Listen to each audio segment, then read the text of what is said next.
सन 1945 6 अगस्त की सुबह द्वितीय विश्व युद्ध चल रही थी।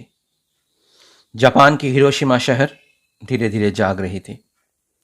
किसी को भी बिल्कुल अंदाजा नहीं था कि कुछ ही क्षण में क्या होने वाला है। घड़ी में 8:15। अचानक से बदल गया सब कुछ। अमेरिकी युद्ध विमान ने गिराई atom bomb the little boy. Hiroshima के ऊपर कुछ ही मिनटों में तहस नहस हो गया सब कुछ। इमारतें गिरने लगी, लोग मरने लगे। करीबन 60,000 लोग मारे गए और 70,000 से भी ज्यादा बुरी तरह से घायल हुए। कुछ दिन बाद एक अमेरिकी न्यूज़पेपर ने यह छपी कि करीबन 1,40,000 लोगों की मौत हुई है। Hello friends, welcome to Englidium and thanks for joining me. Today, we will know about the summary of the poem A Doctor's Journal Entry for August 6, 1945 by Bikram Seth. In this poem, A Doctor's Journal Entry, the poet Bikram Seth paints down a thorough account of a doctor's experience during a destructive event. This poem begins with a very peaceful morning. The doctor lies half dressed, looking at the sparkling leaves and the shadows. All of a sudden, this calm, peaceful morning is terribly disturbed by glaring flashes, followed by destruction. In the middle of the massacre, the doctor finds himself injured with junk and dust swirling around him. His clothes disappear. He is shocked and startled, thinking about the destruction all around. He gets worried about his wife, Yoko San. ये जो कविता है a doctor's journal entry, इसमें कवि एक doctor की जो experience है उसको बयां कर रहे हैं। एक सुबह है जो बहुत ही शांत है।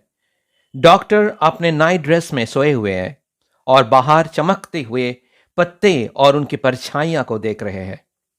फिर अचानक से एक चमक और उसके साथ साथ विनाश के दृश्य उस शांत सुबह को नष्ट कर देते हैं और डॉक्टर अपने आप को देखते हैं कि वो उड़ती हुई धूल और टूटी हुई इमारतों के बीच खड़े हैं। उनके जो ड्रेस है, जो कपड़ा है, वो गायब हो चुके हैं। वो इस दृश्य को देख के चौंक जाते हैं। डॉक्टर घायल होने के साथ साथ अपने वाइफ को लेके भी बहुत चिंतित है। His wife Yoko San appears. She is also injured. She is pale and blood-stained. They decide to leave the place and ask for help. The scene around them is horrifying. They see bodies of men, women, and children scattered in the middle of the ruin. The doctor accidentally trips over a head which is separated from the body and apologizes to it.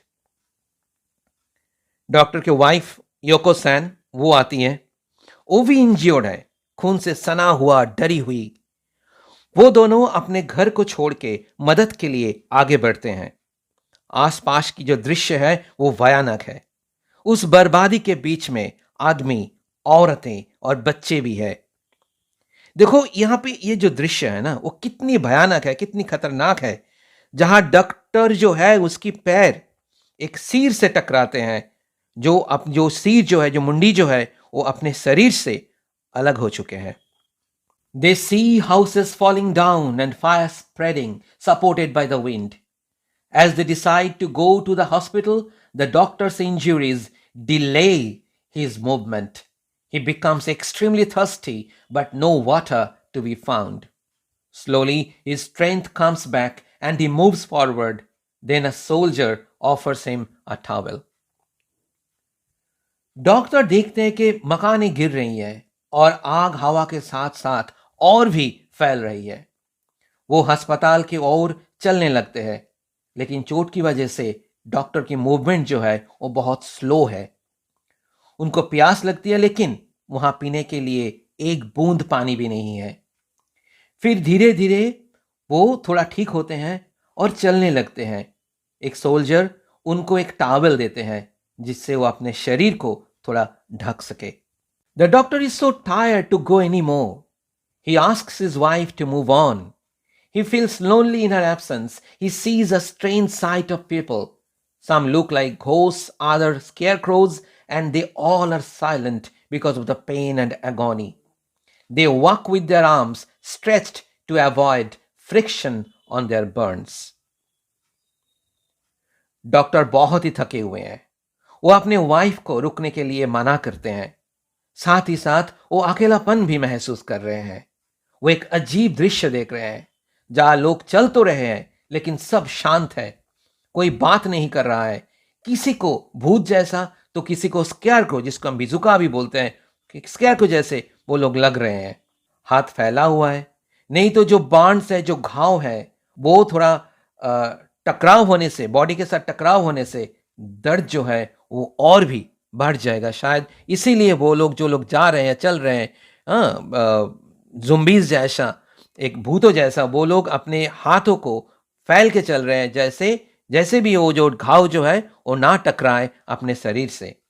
The doctor comes across a naked woman carrying a child and the doctor wonders if they have returned from a bath. He notices more naked individuals. He understands that the blast has stripped everyone of their clothes. All are silent because of the intolerable pain. Doctor देख रहे हैं कि एक naked woman जो अपनी गोद में एक बच्चा को लेके चल रही है, देख के लग रहा है कि वो शायद नहा के आई है, और भी लोग वहां पे है जो नेकेड है.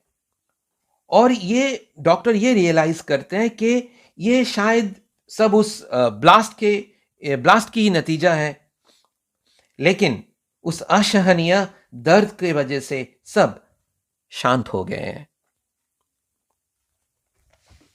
This poem tells about the horrifying after effect of an explosion, highlighting the challenges of the survivors.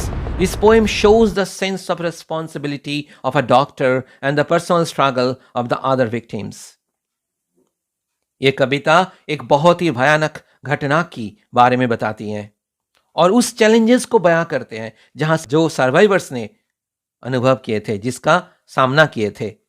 और दूसरी तरफ ये एक डॉक्टर की जिम्मेदारी को भी क्लियरली बोलते हैं, जिम्मेदारी के बारे में बोलते हैं, और उसके साथ साथ दूसरे जो पीड़ित लोग हैं उनकी संघर्ष के बारे में भी बोल रही है. So this is the summary of the poem a doctor's journal entry. Okay, so if you like the explanation, do subscribe the channel, like, comment and share. Thank you very much.